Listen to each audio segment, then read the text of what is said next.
He gets reincarnated with a 255 RZ stat, but later ends up gaining over 100 billion stat points, making him far more powerful than any god in his new world. The story starts with a man named Oka, who knows he isn't good looking, but he's learned to live with it and stay positive. One day, however, his life collapses when a girl falsely accuses him of harassment.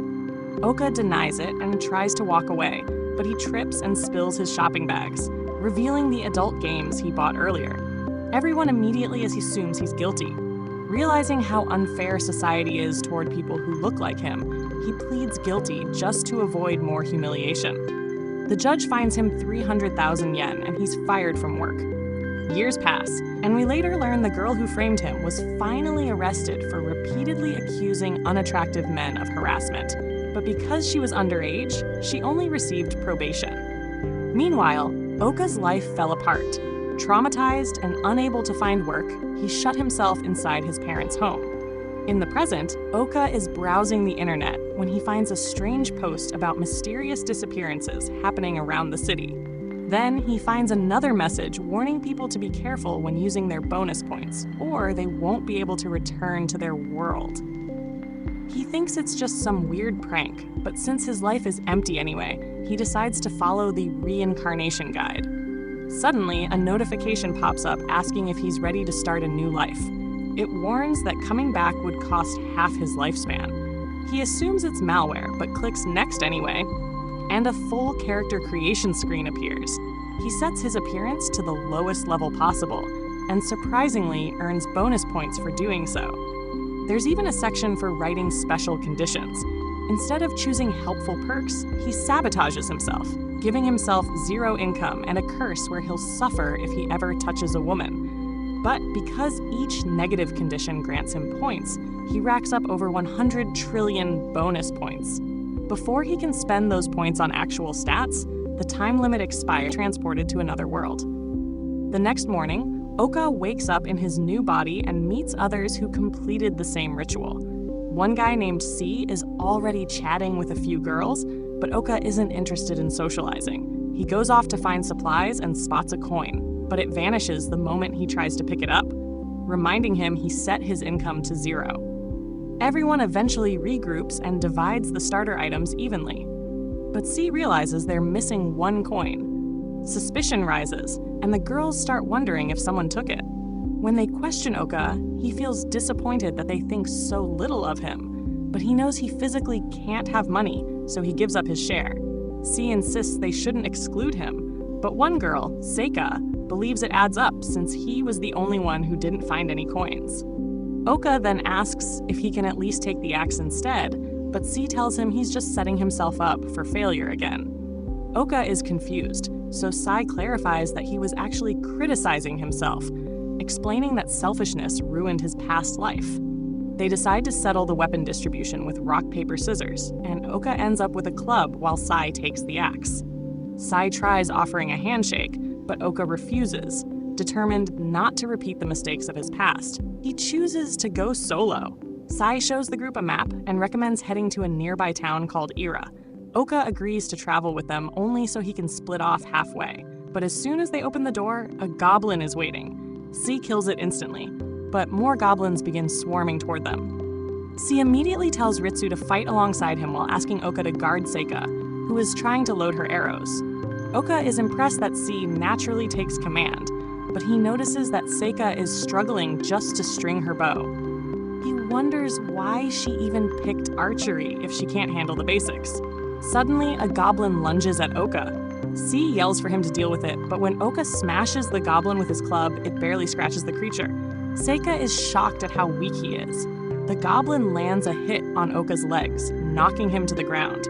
Confused, Oka wonders why his strength is so low. After all, he should have had massive bonus points. Then he remembers he was teleported before upgrading any of his stats. Furious at his bad luck, he swings with everything he has and finally manages to kill the goblin. Right after, a notification pops up. He leveled up, straight to level 31. Bewildered, he checks his stats and discovers he has a 10,000x experience multiplier, explaining the huge jump. Sai and Ritsu level up too and start boosting their stamina and strength. Meanwhile, Oka casually dumps 1 trillion points into each of his attributes. Instantly, his entire body begins radiating divine light. The system declares him an absolute god, and Oka realizes another goblin is hitting him, but the attack feels like a light tap. Curious about his new power, he gently flicks the goblin's forehead. The monster launches across the field. Oka understands he has officially become overpowered. He notices Seika still fumbling with her bowstring. Wanting to help without looking suspicious, he lies and claims he has a rare condition called bowstringing syndrome, where he'll die if he doesn't draw a bowstring immediately. Panicking, she hands him the bow. Thanks to his maxed out dexterity, he strings it instantly. Impressed, she tells him to take the first shot. Oka carefully grabs the arrow, making sure he doesn't accidentally touch her, and activates his skill, Ultimate Destruction Shot. He releases the arrow, but it shoots straight into the sky. Thinking he missed, he's caught off guard when a giant magic circle forms above them. A dragon bursts out of it and annihilates an entire wave of goblins.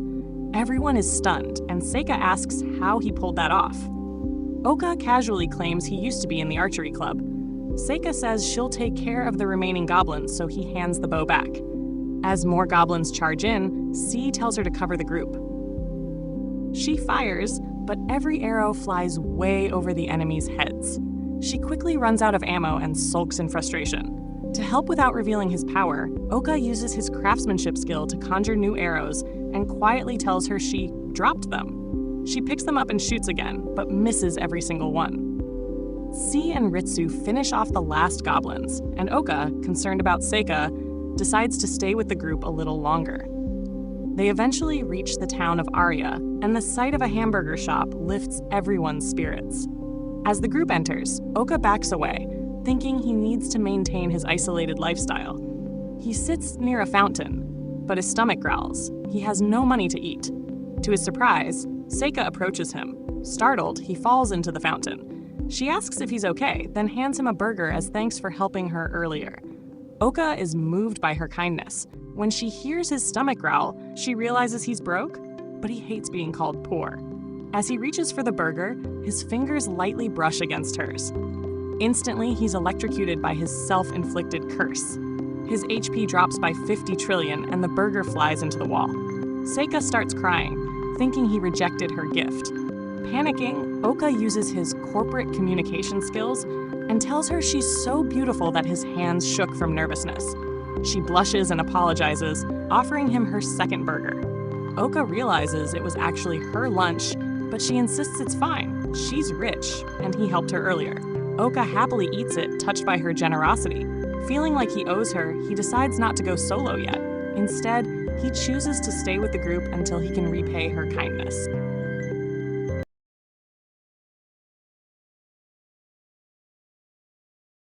Seika and Oka stop by a weapon shop, where she tries to buy several bundles of arrows.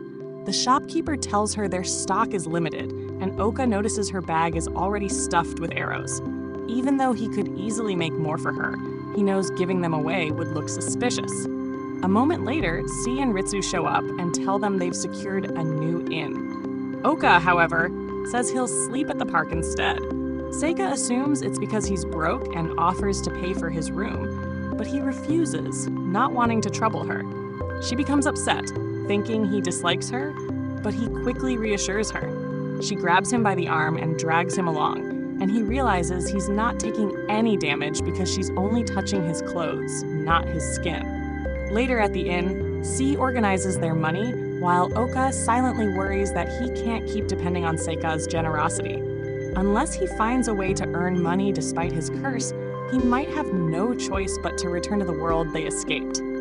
The next morning, Oka brings everyone breakfast, which shocks the group.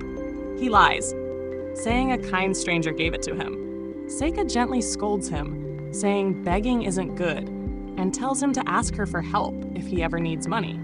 He thanks her. In reality, Oka crafted arrows and traded them at the weapon shop for food, since he can't legally earn money.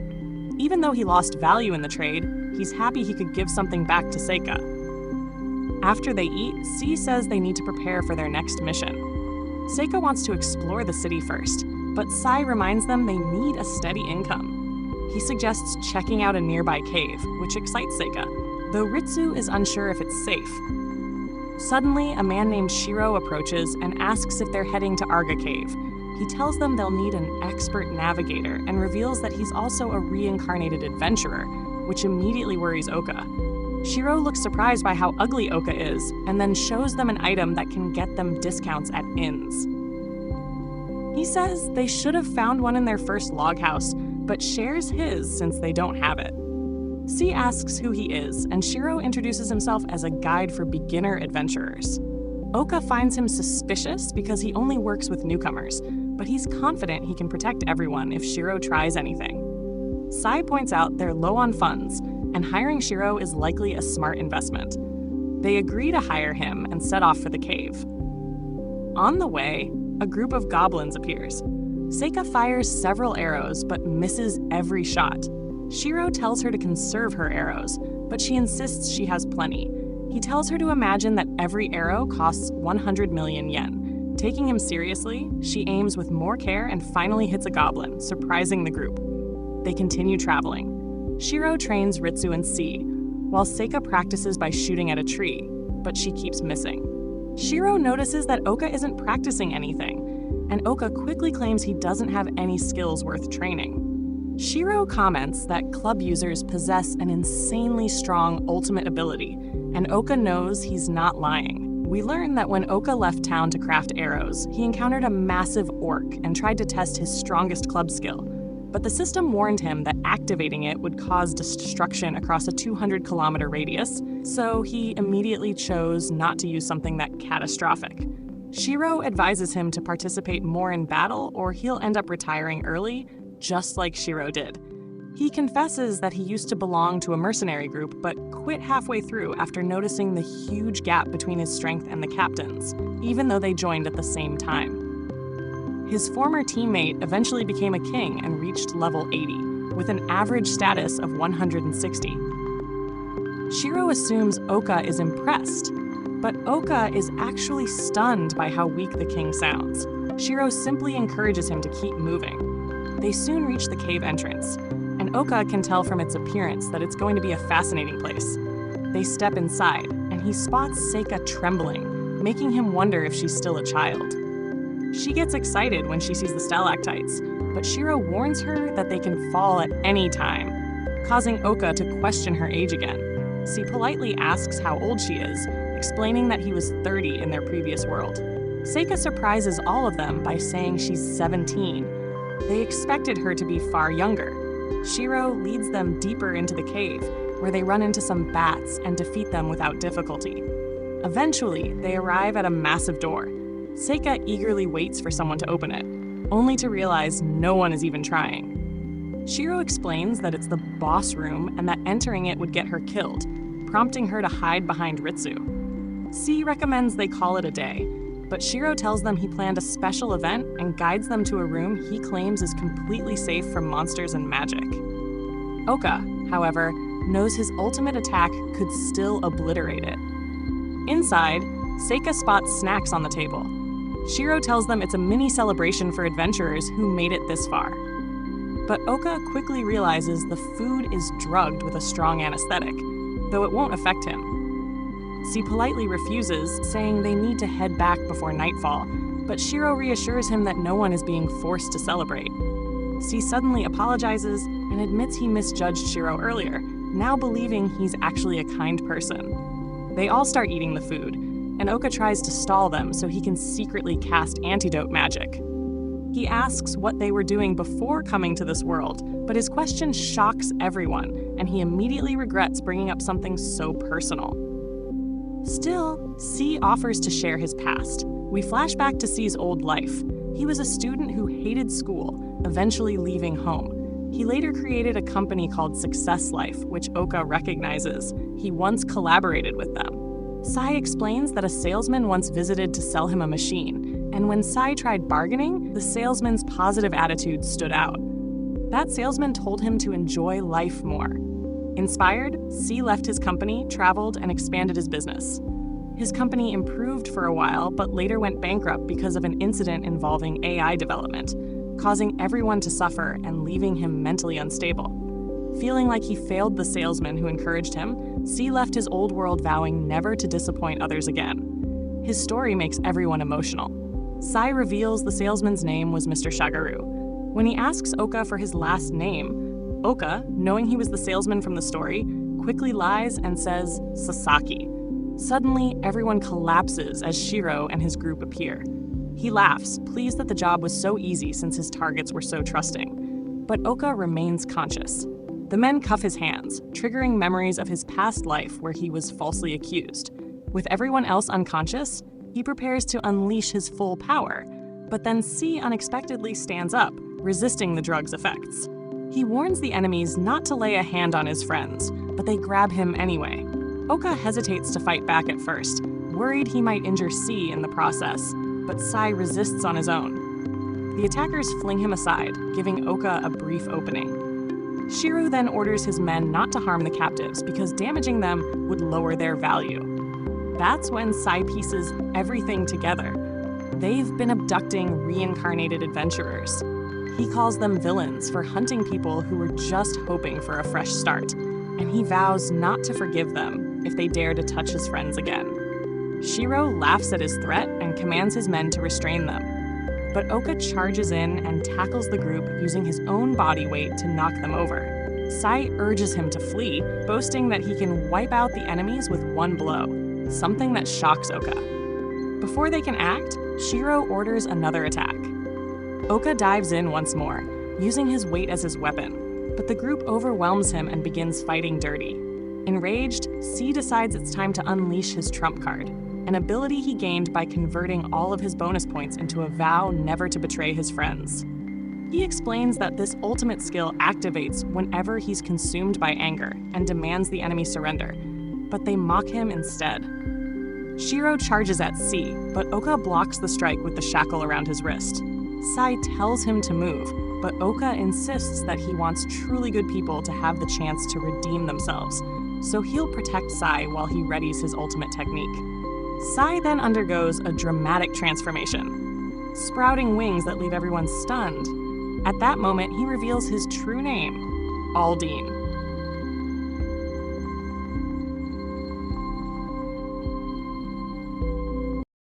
He rushes toward the kidnappers, but instead of unleashing his ultimate attack, he halts at the last second. He explains that while he could easily pass judgment on them, he refuses to take away their chance at redemption. Rather than punishing them himself, he urges them to repent under the law so their hearts can be renewed. Shiro is left confused by this, while Oka simply thinks Sai is overly compassionate. Shiro gives up and drops his weapon. C turns away, warning them that he won't show mercy if they ever choose the path of evil again. Oka, however, feels uneasy about leaving them unattended. His concern proves valid when Shiro tries to strike from behind. Oka trips him, causing the kidnappers to start beating him. Thinking quickly, Oka pretends that Sai's companions have arrived. While they're distracted, he flicks the dirt from his nose and instantly blows apart the wall. Claiming it was C's doing, he leaves them completely confused. Oka adds that he witnessed a white-winged falcon responding to the hero's fury. Terrified, the kidnappers fall to their knees, begging for forgiveness, while Shiro swears to change his ways. Oka doesn't believe them, but tells them to line up anyway. He instructs C to strike them so they can experience the pain they've caused others, reasoning that Sai's power would hurt them if their intentions were still corrupt. However, Sai suddenly returns to normal, having lost his anger. He reflects that punishment delivered in rage isn't discipline, but self-indulgence. Instead, he orders them to stand straight and begins slapping their faces, as they oddly thank him for teaching them a lesson. Once that's done, Sai carries the girls back to their beds. Oka wants to help, but knows he can't touch them. Suddenly, C collapses, and Shiro realizes the drugs have finally taken effect. Seeing an opportunity, they try to recruit Oka, promising him wealth and women. In response, he effortlessly snaps his handcuffs. Panicking, they finally understand that despite his appearance, he possesses a strong sense of justice. Oka praises Sage for his efforts while the others mock his looks, which he completely ignores. They return to the inn, where it's revealed that the kidnappers have already been handed over to the authorities. Since the men were wanted criminals, the group receives a bounty of 10 million yen. C suggests sharing the reward with everyone, but Seika points out that they were unconscious the entire time and don't deserve a share. Sai blames himself for putting them in danger and trusting Shiro, but Seika reminds him that he still defeated Shiro's group.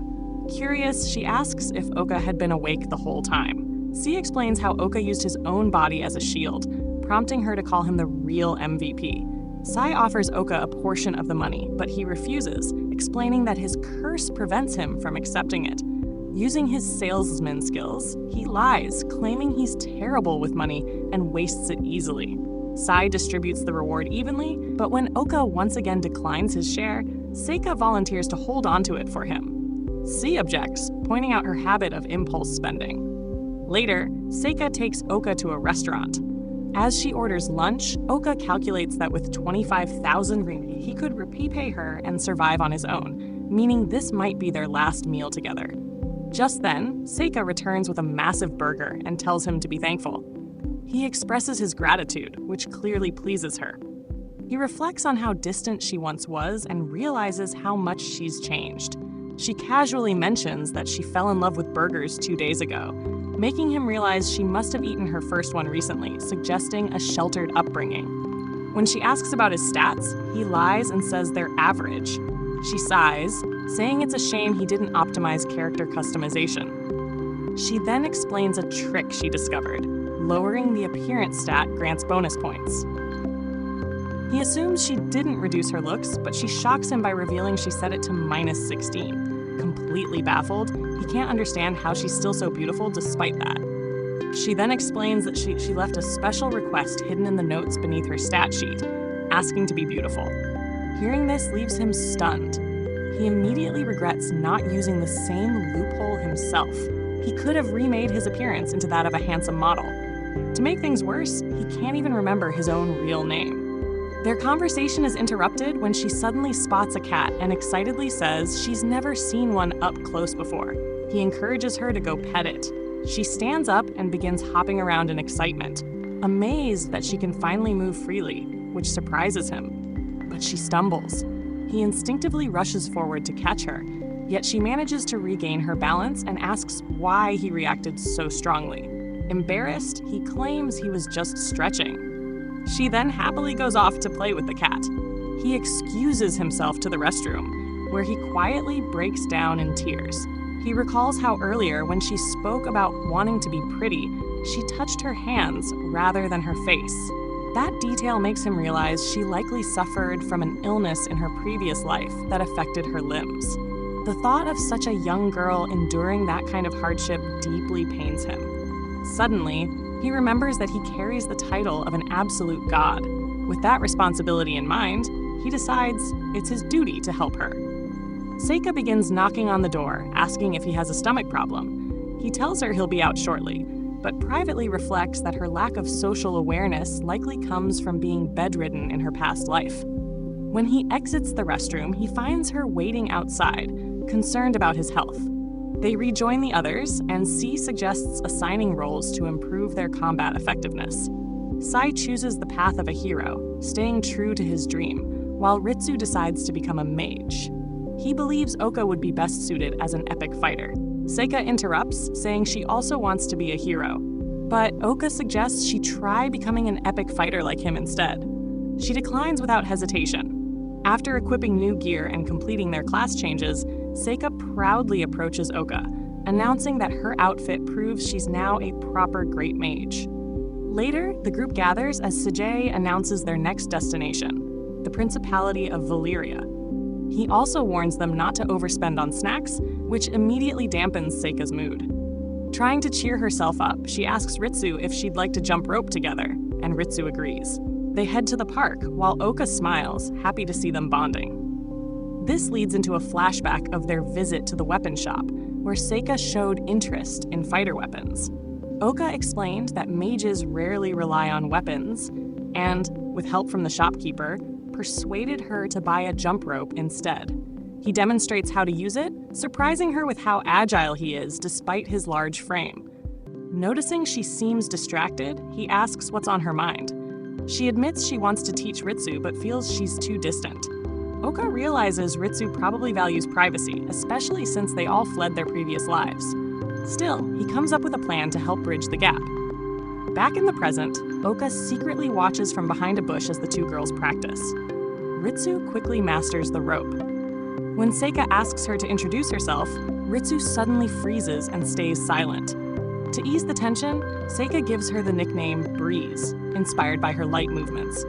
Ritsu resumes jumping, then suddenly launches high into the air, stunning everyone with her acrobatics.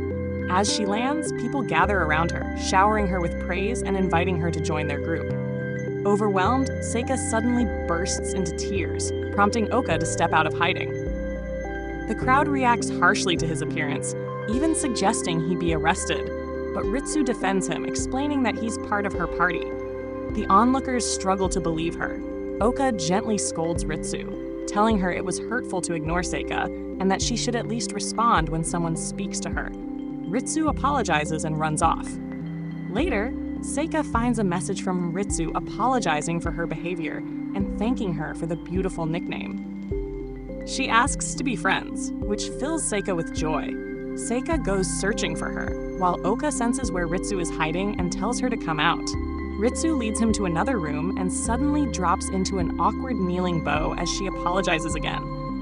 He wonders if she struggles to kneel properly and asks why she feels the need to apologize so much. That's when she reveals she knows his last name isn't Sasaki, and that she recognizes him as the salesman who once met Sage back in their original world.